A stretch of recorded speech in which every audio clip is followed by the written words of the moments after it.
So congratulations on the film. I just got to Thank you. watch it. Oh, great. And tell me a little bit about, obviously you get to star opposite Mel Gibson, one of the Yeah, greats of our time.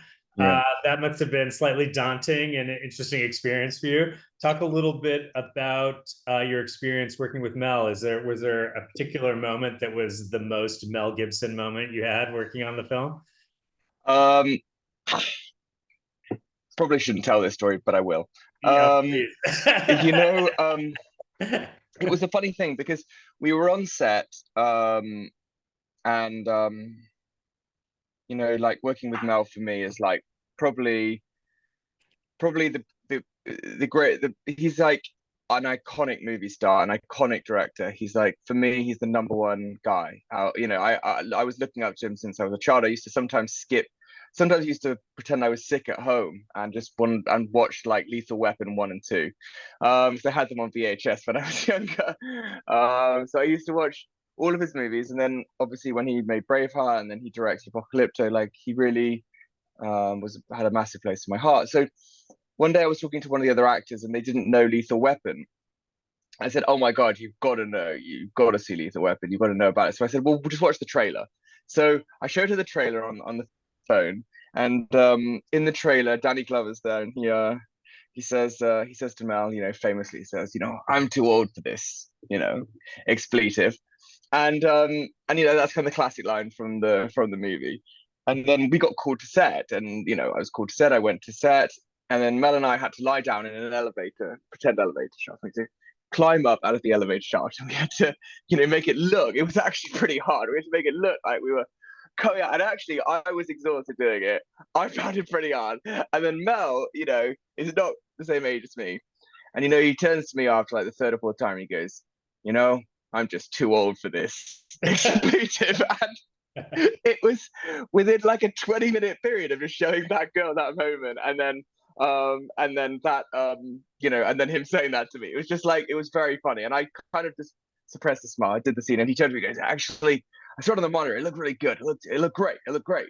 Um, so that was a funny moment, but really, truly, I kind of had to squint my eyes when I was working with him because I've seen him so much on camera, so many times in movies that I couldn't not sort of be starstruck. So I just was squinting my eyes. So I couldn't really see him, Mel Gibson. I just saw this sort of figure in front of me. So that's what I did most of the time. Did you have a favorite scene you had acting with him on the film? Yeah, I think the scene on the rooftop was really great. And um, the thing with Mel is like every instinct I'd had as an actor myself, and probably been told by people in the Hollywood industry, oh, it's not like that, it's not like this, it's not like that.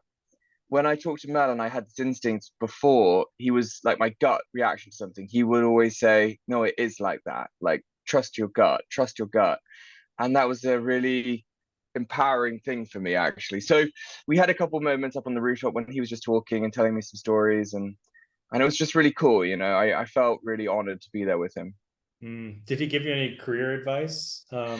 Um, yeah, I think the career advice he gave me, the best career advice he gave me was just like, um, that was truly it. Just like trust yourself, like, when you're an actor and the more successful you get, the more opinions seem to come into the mix, more and more people will give you more and more opinions. And at the end of the day, it is your career and it is your life. And so you have to be the one that makes those decisions. And that's what he kind of said to me. So that was cool. Yeah. So let's talk about this genre of films a little bit. Yeah. Something that appeals to you. When I started watching, I was like, oh, this is something that could only happen in America. And then I read the director's statement and realized it was actually based on something that happened in France. So Yeah. is it something that that you resonates with you, these types of movies? Well, yeah, I had an experience not like this, but I've had a stalker before, and that was actually a very scary experience. And we had to have the police involved in both the UK and the US. We had to have the FBI involved, and it didn't turn out that it was anything too dangerous. But just even to have conversations with people like that, that was kind of scary, and kind of is traumatic in some way. And my parents, we just live in a small village in the countryside, so it's not anything that my parents had expected to deal with, especially after the Narnia franchise. So um yeah, I think it did resonate with me, actually. Mm-hmm. Talk about working with some of the other actors, Kevin Dillon. You've got some other great ones in the mix. Is there a memory that stands out for you working with some of these guys or women? Yeah, it was kind of weird. Yeah, because I worked with Matt Dillon like in October, and then July I was working with Kevin Dillon.